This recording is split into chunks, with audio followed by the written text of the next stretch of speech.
kami nakapakinig ngayong banal at makapangyarihang salita, Panginoon, sa umaga ito.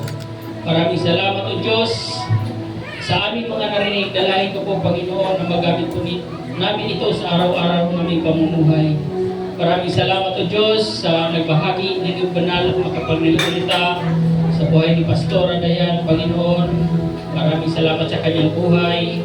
Dalahin ko po, Panginoon, na gamitin mo lamang po siya ayon sa iyong kalooban, Panginoon.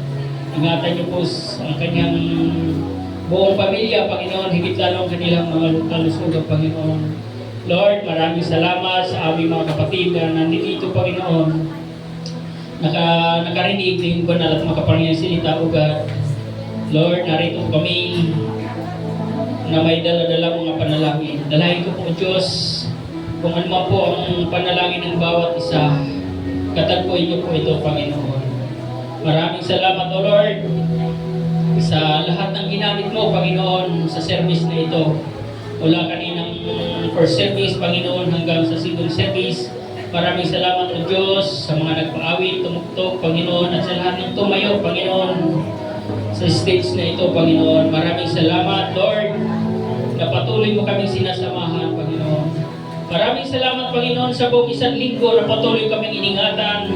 Dalahin ko po, Panginoon, na patuloy ko po kaming ingatan sa darating na buong isang linggo, Panginoon. At dalahin ko po, Panginoon, sa aming pansamantalang pag-uwi, sa umagang ito, sa aming pansamantalang tahanan, Lord, patuloy na ang pag-iingat mo, Panginoon, ang aming maranasan. Lord, sa iyo po namin binabalik ang pinakamataas na papuri at pasasalamat